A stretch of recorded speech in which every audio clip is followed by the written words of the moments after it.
नमस्कार. मराठी होममेकरमध्ये मी अक्षता पुन्हा एकदा आपण सर्वांचं खूप मनापासून स्वागत करते. कोणतीही स्त्री असू दे, जरी ती गृहिणी असू दे किंवा बाहेर जाऊन जॉब करणारी असू दे, तिच्या लाईफमध्ये खूपच अडीअडचणी असतात किंवा खूप सारे चॅलेंजेस असतात, तिचा सामना करावा लागतो.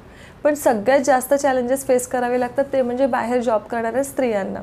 लोकांना असं वाटतं की एखादी स्त्री बाहेर जाऊन जॉब करते म्हणजे तिचं घरामध्ये लक्ष नाही आहे किंवा मुलांबाळांवरती तिचं लक्ष नाही, पण ते तिलाच माहिती असते की ती कितीतरी गोष्टींची तडजोड करून या दोन्ही गोष्टी ज्या असतात ते सांभाळत असते, तिचं जॉब म्हणा किंवा घर म्हणा. आणि याच्यामध्ये कसं असतं ना की थोडंसं जरी बॅलन्स आपलं बिघडलं तरी आपलं जे लाईफ आहे ना ते विस्कळीत होतं. तर अशा काही गोष्टी मी तुमच्यासोबत शेअर करणार आहे आज, किंवा काही टिप्स देणार आहे जेणेकरून तुमचं वर्क लाईफ म्हणा किंवा तुमचं पर्सनल लाईफ तुम्ही थोडंफार प्रमाणामध्ये बॅलन्स करू शकता. मी असं नाही सांगणार की या ज्या टिप्स तुम्ही फॉलो केला तर तुमचं लाईफ एकदम परफेक्ट होईल, तुम्ही सगळ्या गोष्टी मॅनेज करू शकाल, तसं नाही. पण थोड्या प्रमाणामध्ये जे काही तुम्हाला जर अडचणी येत असतील तर त्या थोड्याफार तरी सोप्या होतील अशी मी आशा करते. चला तर मग जास्त वेळ न घालवता आजच्या व्हिडिओला सुरुवात करूया. तर व्हिडिओ सुरू करण्यापूर्वी मला तुम्हाला एका ॲपची माहिती सांगायची आहे. तर जवळजवळ 6-7 महिन्यापूर्वी क्युअरस्किन या ॲपवरून मी राजसाठी काही प्रोडक्ट मागवले होते, कारण त्यांच्या चेहऱ्यावरती ना मेलाझ्मा यायला सुरुवात झाली होती आणि स्किनसुद्धा उन्हामुळे खूप डार्क झाली होती आणि कोणत्याच प्रोडक्टने त्यांना फरक पडत नव्हता. तर मी सुद्धा असेच यूट्यूबवरचे व्हिडिओ बघितले आणि विचार केला की आपण ट्राय करूया. आणि मी ते क्युअरस्किनचे प्रोडक्ट मागवले होते आणि त्यावेळेस हे प्रमोशन नव्हतं आणि ते प्रोडक्ट वापरल्यानंतर मला त्यांच्या चेहऱ्यामध्ये चांगला फरक जाणवला आणि मला वाटलं की हां, हे प्रोडक्ट आहेत ते जेन्युइन आहेत असं. तर मला जवळजवळ महिनाभरापूर्वी क्युअरस्किन ॲपकडून मला मेल आला प्रमोशनसाठी आणि म्हणून मी ते ॲक्सेप्ट केलं, कारण कोणत्याही कॉस्मेटिकचं प्रमोशन करताना मी थोडासा विचार करते आणि त्याच्यानंतरच करते. पण हे प्रोडक्ट मी वापरलेले आहेत आणि हे जेन्युइन आहेत म्हणून त्याचा रिव्ह्यू मी आज तुमच्यासोबत शेअर करणार आहे. तर मी माझ्यासाठी हे प्रोडक्ट मागवले होते कारण माझ्या चेहऱ्यावरती ना पिंपल्स यायला सुरुवात झाली होती आणि मी तुम्हाला सांगितलं होतं आणि माझ्या चेहऱ्यावरती इथे ना ते पिंपलचे डागसुद्धा होते आणि ते जात नव्हते आणि सतत पिंपल्स येत होते. विचार केला की चल मी पण ट्राय करते. तर या ॲपबद्दल मी तुम्हाला थोडक्यात माहिती सांगते की हे ॲप आपण कसं वापरायचं आहे किंवा आपल्या ज्या समस्या आहेत त्या कशाप्रकारे आपण सांगू शकतो. तर डिस्क्रिप्शनमध्ये दिलेल्या लिंकवरून किंवा प्लेस्टोरवरून तुम्ही हे ॲप डाउनलोड करू शकता. आता इथे तुम्हाला तुमच्या केसांसाठी आणि स्किनसाठी सुद्धा ट्रीटमेंट मिळेल. तुम्हाला जी ट्रीटमेंट हवी आहे ती तुम्ही सिलेक्ट करू शकता. आता मी इथे स्किनसाठी ट्रीटमेंट घेतलेली आहे. आता इथे आपल्याला काही प्रश्न विचारले जातात की आपल्या स्किनशी रिलेटेड काय काय आपल्याला इश्यूज आहेत. आता कधी कधी काय असतं आपल्याला कळत नाही की आपल्या चेहऱ्यावरती नक्की मेलाझमा आहे, पिगमेंटेशन आहे, डार्क स्पॉट्स आहेत, ॲक्ने आहेत किंवा ओपन पोर्स आहेत. मग अशा वेळेस तुम्ही काय करू शकता, तिथे एक फोटोचं ऑप्शन आहे ज्यामध्ये तुम्ही तुमच्या चेहऱ्याचा फ्रंट आणि साईडवेज फोटोज तुम्ही अपलोड करू शकता. फक्त एवढंच की कॅमेरा थोडासा चांगला असला पाहिजे जेणेकरून तुमच्या चेहऱ्यावरती असणारे जे डार्क स्पॉट्स आहेत किंवा ओपन पोर्स आहेत ते विजिबल असतील आणि त्याच्या अकॉर्डिंगली ते मार्क केले जातात आणि त्याच्यानुसारच तुम्हाला मग तो जो म्हणजे जो ट्रीटमेंटचा जो किट आहे तो तुम्हाला रिफर केला जातो. आणखी एक गोष्ट की इथे अपलोड केलेले जे फोटो असतात ते सेफ असतात, ते इतर कोणत्याही ठिकाणी ते वापरले जात नाही. आता इथे माझा फ्रंट फेसचा फोटो अपलोड केलेला आहे आणि ते तुम्ही पाहू शकता. इथे डार्क स्पॉट्स किंवा कुठे कुठे मला ॲक्ने मार्क्स आहेत किंवा ओपन पोर्स आहेत किंवा डार्क सर्कल्स वगैरे आहेत तिथे दाखवलं जातं. त्याच्यानंतर तुम्ही साईडवेज फोटोसुद्धा घेऊ शकता दोन्ही बाजूने. तर माझ्या चेहऱ्याच्या एका बाजूला हे खूप सारे असे डार्क स्पॉट्स आहेत आणि मग त्याच्यानुसार आपल्याला हे किट दिलं जातं. तर माझ्या स्किनच्या इश्यूजनुसार मला इथे एक फेसवॉश मिळालेला आहे, एक सनस्क्रीन मिळालेलं आहे, एक बॅरियर रिस्ट्रक्चर क्रीम आहे, त्याच्यानंतर एक रेटिनॉल क्रीम आहे आणि ते आपल्याला कधी आणि कसं वापरायचं आहे ते सुद्धा त्याचे इन्स्ट्रक्शन्स इथे दिलेले जातात. सकाळी कोणती क्रीम लावायची आहे किंवा रात्री कोणती क्रीम लावायची आहे सर्व सांगितलं जातं. तर आपला रेग्युलरली फॉलोअपसुद्धा घेतला जातो. इथे हा व्हॉट्सॲपवरती तुम्हाला अशा प्रकारे मेसेज येईल फॉलोअपसाठी आणि तिकडे तुम्ही व्हॉट्सॲपवरून सुद्धा करू शकता किंवा त्या ॲपवरून सुद्धा करू शकता. इथे चेक नाववरती क्लिक केल्यानंतर तुम्ही तुमच्या चेहऱ्याचा फोटो जो आहे तो अपलोड करू शकता, जेणेकरून ते कम्पेअर करतात की आधी जेव्हा तुम्ही प्रोडक्ट्स वापरण्याच्या आधी तुमची स्किन कशी होती आणि त्याच्यानंतर किती फरक पडलेला आहे तो. तर हे प्रोडक्ट्स वापरून जवळजवळ महिना झालेला आहे आणि माझ्या चेहऱ्यावरचे जे डाग आहेत ते खूप प्रमाणामध्ये कमी झालेले आहेत. आता इथे सांगितलेलं आहे your next monthly checkup is due on 27 April 2024. अशा प्रकारे तुम्ही ह्या ॲपचा वापर करू शकता. इथे व्हॉईस मेसेजसुद्धा पाठवण्यात आलेला आहे ज्यामध्ये आपल्याला इन्स्ट्रक्शन्स वगैरे सांगितले जातात. हे पहा, दोन्ही बाजूला इथे कम्पेअर करून दाखवलेलं आहे की आधी चेहऱ्यावरती डाग किती होते आणि त्याच्यानंतर ते किती प्रमाणामध्ये कमी झालेले आहेत ते. इथे तुम्हाला हेल्दी डाएट प्लॅनसुद्धा दिला जातो. कोणते अन्नपदार्थ आहे जे तुम्ही अवॉइड करायला पाहिजे किंवा कोणत्या अन्नपदार्थांचा समावेश करायला पाहिजे, जेणेकरून फक्त आपली स्किन आणि हेअरचीच हेल्थ नाही तर आपली ओव्हरऑल हेल्थ चांगली राहील. प्रोडक्टने चांगला फरक पडलेला आहे. मी असं नाही सांगत की तुम्ही हे प्रोडक्ट वापरल्यानंतर लगेच तुम्हाला दुसऱ्या दिवशी तुमच्या चेहऱ्यावरती ग्लो येईल किंवा तुमच्या चेहऱ्यावरचे डाग जातील, तसं नाही. तुम्ही जर कंटिन्युअसली हे प्रोडक्ट्स वापरले ना तर खरोखर महिनाभरानंतर तुम्हाला फरक जाणवेलच. तर तुम्हाला जर समजा हे प्रोडक्ट्स ऑर्डर करायचे असेल तर तुम्हाला डिस्क्रिप्शनमध्ये मी लिंक दिलेली आहे.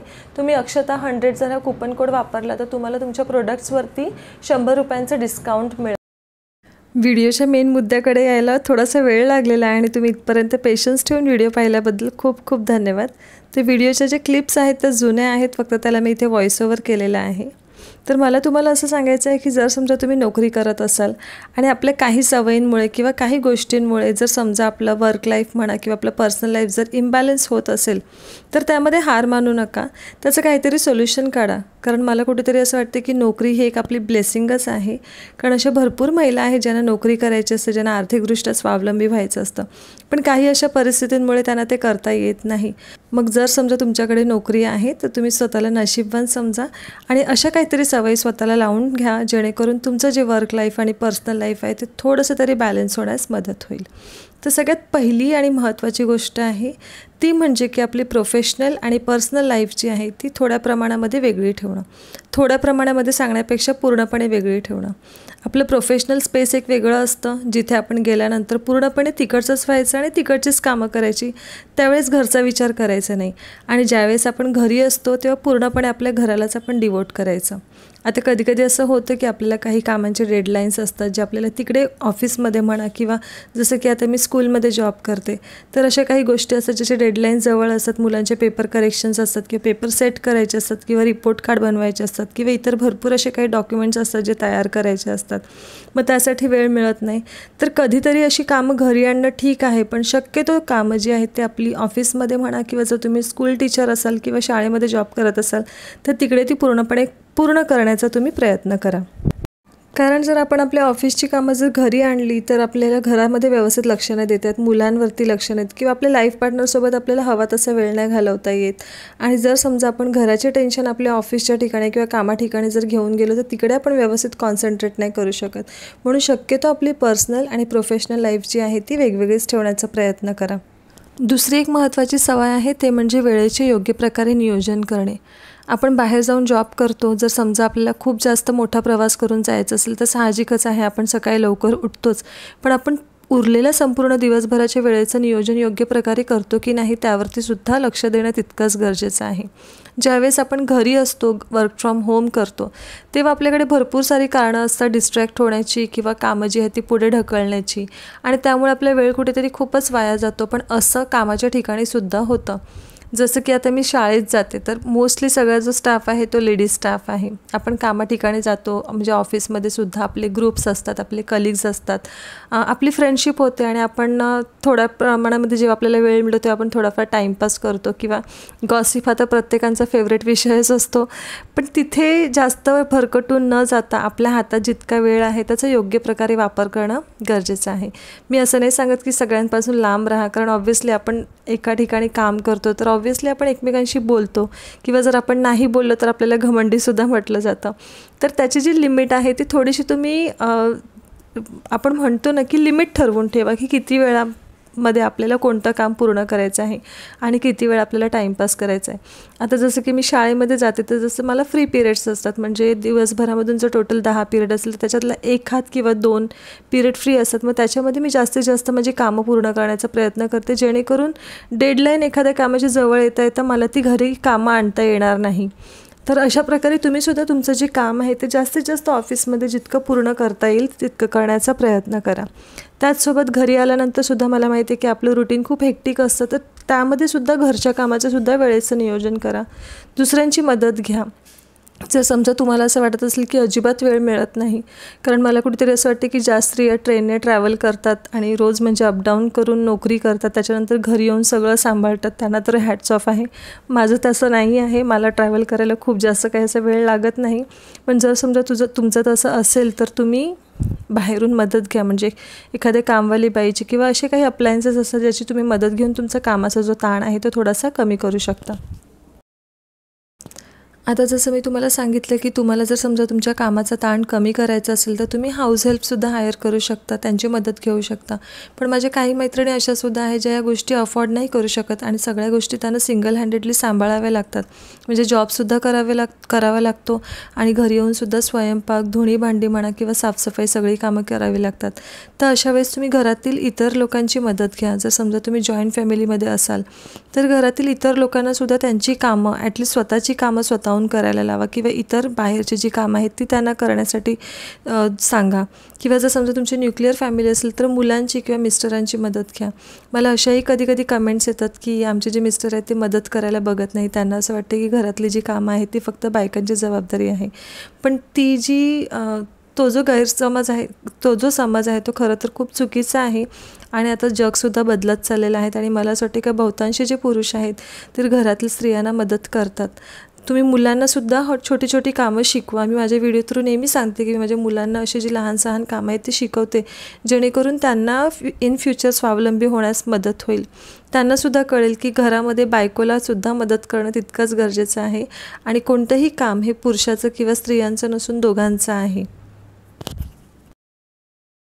घर आणि जॉब सांभाळत असताना पुढे येणारी सर्वात मोठी अडचण ती म्हणजे की प्रायोरिटी ठरवणं.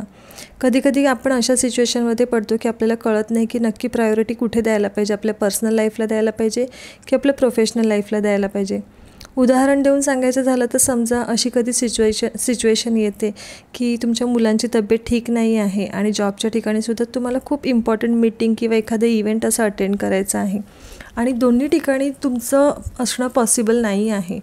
तर अशा वेळेस तुम्ही काय निवडाल? तर डोकं थोडंसं शांत ठेवायचं आणि असा विचार करायचा, ज्या कोणत्या ठिकाणी मला प्रेझेंट राहायचं आहे तिथे माझ्या जागेवरती कोणी राहू शकेल का? जसं की ऑफिस ठिकाणी जर समजा तुमची कोणती मीटिंग आहे तर तुमच्या बिहाफवरती कोणी मीटिंग अटेंड करू शकेल का? किंवा जर समजा मुलाची तब्येत ठीक नाही आणि तुम्हाला मीटिंगला जाणं खूप इम्पॉर्टंट आहे, तुम्ही ते टाळू नाही शकत, तर त्याची काळजी घेणारं कोण असेल का? आणि जर समजा त्याची काळजी घेणारं नसेल तर ऑब्व्हियसली आपण आपल्या मुलाचाच पहिला विचार करणार, कारण जॉब ही आपली सेकंड प्रायोरिटी आहे. मला तरी असं कुठेतरी वाटतं की आपली फॅमिली आपली फर्स्ट प्रायोरिटी असते आणि त्याच्यानंतर आपली जॉब असते. पण अशा सिच्युएशन कधीकधी आपल्याला टाळता येत नाही. पण हा पण विचार करायचा की कधीही कोणती सिच्युएशन असेल ना त्याचं सोल्युशन कुठे ना कुठे असतंच, फक्त आपलं डोकं आपण शांत ठेवायला पाहिजे. अजून एक गोष्ट आपल्याला नाकारता येत नाही ती म्हणजे आपल्या फॅमिलीसोबत क्वालिटी टाईम स्पेंड न करता येण्याचा गिल्ट. स्पेशली जर समजा तुमची मुलं खूप लहान असतील, त्यांना जर समजा तुम्ही डे केअरमध्ये किंवा कोणाच्या तरी जबाबदारीवरती सोडून तुम्ही जात असतील, कोणी जर त्यांची घरामध्ये काळजी घेणारं असेल, तर कधी ना कधी केव्हा ना केव्हा आपल्या मनामध्ये हा गिल्ट येतो की मी माझ्या फॅमिलीला टाईम देत नाही किंवा कुठेतरी मी माझ्या मुलांवरती अन्याय करते का? आणि ह्यातून फक्त तुम्ही एकट्या जात नाही. जर समजा तुमच्या मनात हा विचार येत असेल, प्रत्येक स्त्रीला कधी ना कधी हा गिल्ट येतोच. तुम्हाला खरं सांगू का, माझी मुलं तर एवढी मोठी आहेत, एक तर 8वीला आहे आणि एक तर 1लीला आहे, तरीसुद्धा कधीतरी असं माझ्या मनामध्ये असं वाटतं की मी कुठेतरी स्वतःला खूप बिझी करून घेतलेलं आहे आणि माझ्या मुलांना मला तितका वेळ देता येत नाही, कारण सध्या माझी ट्युशन आहे म्हणून. पण पुढच्या वर्षी मी ट्युशन बंद करण्याचा निर्णय घेतलेला आहे, मग तेव्हा मला माझ्या मुलांना वेळ देता येईल. पण स्पेशली ज्या माझ्या मैत्रिणी अशा आहेत ज्यांचे जॉबचे आवर्स खूप जास्त आहेत, ज्यांना जास्त वेळ जॉबच्या ठिकाणी द्यावा लागतो किंवा ट्रॅव्हलिंगमध्ये त्यांचा वेळ जातो, कधीकधी त्यांना नाईट शिफ्टसुद्धा करावी लागते, अशा वेळेस त्यांच्या मनामध्ये हा विचार येणं साहजिकच आहे. पण हळूहळू आपण इतका एक्सपर्ट होतो की आपण आपलं टाईम मॅनेज करता येतं. मग ज्यावेळेस तुम्हाला सुट्टी वगैरे असेल त्या दिवशी तुमच्या मुलांसोबत, तुमच्या फॅमिलीसोबत छान असं क्वालिटी टाईम स्पेंड करा. त्यावेळेस कामाच्या म्हणजे घरातल्या कामाचा किंवा बाहेरच्या कामाचा जास्त विचार करू नका आणि तुमचं जे आयुष्य आहे ना ते छानपैकी जगा. कारण ऑब्व्हियसली आधी सांगितल्याप्रमाणे आपल्या हातामध्ये नोकरी असणं, आपण आपल्या फॅमिलीला फायनान्शियली सपोर्ट करणं किंवा स्वतः फायनान्शियली इंडिपेंडंट राहणं ही खूप मोठी गोष्ट आहे. तर फक्त या छोट्या छोट्या सवयींनी स्वतःची जी लाईफ आहे ती थोडीशी बॅलन्स करण्याचा प्रयत्न करा. तर आजचा व्हिडिओ मी इथेच संपवते. आय होप तुम्हाला व्हिडिओ आवडला असेल. आवडला तर प्लीज व्हिडिओला लाईक करा. चॅनलवरती नवीन असेल तर सबस्क्राईब केल्याशिवाय जाऊ नका. लवकरच भेटू एका नवीन व्हिडिओमध्ये. तोपर्यंत आपली काळजी घ्या. बाय.